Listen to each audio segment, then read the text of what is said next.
ఫలితమే ఈరోజు మహిళలు, బడుగు బలహీన వర్గాలు వాళ్ళ ఆత్మవిశ్వాసం పెంపొందించడమే కాకుండా ఏ రకంగా వీరనారి చాకలి ఐలమ్మ గారు నిజాం యొక్క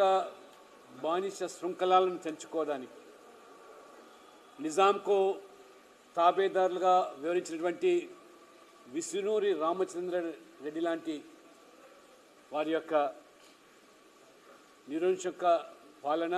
బలవంతపు పన్నుల వసూళ్ళు, ఆ రకంగా భూమి కోసమని, భుక్తి కోసమని, విముక్తి కోసమని, వెత్తి చాకరి నుంచి కూడా విముక్తి పొందేదానికి వారు చేసిన పోరాట ఫలితమే రజాకార్లను, నిజాంను పారదోలేటువంటి ఉదంతంలో చాకలి ఐలమ్మ వారి యొక్క చరిత్ర, వారి చరిత్రను కూడా ఏ రకంగా గత పాలకులు అణిచివేసి ఏ రకంగా ఆ చరిత్రను పాఠ్యాంశాలుగా చేర్చి భావితరాలకు స్ఫూర్తినిచ్చేదానికి బదులుగా వారి యొక్క పెత్తందారి, పెట్టుబడిదారి, బూర్జ్వా మనస్తత్వంతో పాలకులు ఏ రకంగా వివరించారో తెలంగాణ సాధన తర్వాత మరి ఈ రాష్ట్రంలో ఉన్నటువంటి బడుగు బలహీన వర్గాలు, దళితులు వారి హక్కుల కోసం చేసే పోరాటాల ఫలితాల వల్ల ఇప్పుడు ఈ రాష్ట్రంలో ప్రభుత్వాలు దిగి వస్తూ ఉన్నాయి. మహిళలకు స్ఫూర్తి మాత్రమే కాదు, బలహీన వర్గాలకు స్ఫూర్తిగా నిలబడ్డటువంటి చాకలి ఐలమ్మ, ఆనాడు దొడ్డి కొమరయ్య, కొమరం భీం, షోయబుల్లా ఖాన్ అనేక మంది వారు చేసినటువంటి త్యాగాలు, పోరాట ఫలితాలే ఈరోజు తెలంగాణ ప్రజలు ఒక స్వేచ్ఛాయుతమైనటువంటి జీవితాన్ని గడుపుతూ ఉన్నారు. ఇలాంటి త్యాగదనుల పోరాట ఫలితమే తెలంగాణ సాధన. ఇవాళ నరేంద్ర మోడీ గారు ప్రధానమంత్రిగా దేశవ్యాప్తంగా కూడా బడుగు బలహీన వర్గాలు వారి హక్కులను, వారి అధికారాలను ఏ రకంగా ఇవాళ మరి వారికి కల్పిస్తూ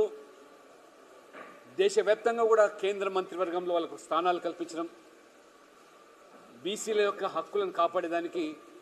జాతీయ కమిషన్కు, ఆ కోరలేని కమిషన్కు రాజ్యాంగ హోదా కల్పించడం, ఈ రకంగా మోదీ గారు బడుగు బలహీన వర్గాలకు, బీసీలకు పెద్దన్నగా వ్యవహరిస్తూ విద్యా ఉద్యోగాల్లో కూడా రిజర్వేషన్లు కొనసాగిస్తుంటే ఈరోజు తెలంగాణలో ముఖ్యమంత్రి రేవంత్ రెడ్డి గారు, కాంగ్రెస్ పార్టీ పదే పదే బీసీల పేరు మీద వాళ్ళ రాజకీయం చేయడమే తప్పితే బీసీలను పణంగా పెట్టి అధికారులకు వచ్చినటువంటి వారి అధికారాలను ఈ రకంగా ఇవాళ మీరు కాజేస్తాను. 42% రోల్ మోడల్ అని చెప్తున్న మీరు నిజంగా మీకు మనస్సు ఉంటే ఇవాళ విద్యారంగంలో, ఉద్యోగాల్లో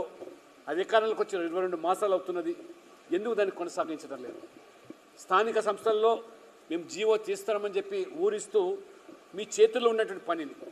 ఇవాళ గవర్నర్ మీద, రాష్ట్రపతి మీద నెత్తేయడం కంటే ఇవాళ రాష్ట్రంలో మరి విద్యారంగంలో లేదా ఇవాళ ఉద్యోగాల్లో లేదా ఇవాళ మీ ప్రభుత్వంలో ఉన్నటువంటి మంత్రివర్గంలో 42% ఎందుకు ఇవాళ మీరు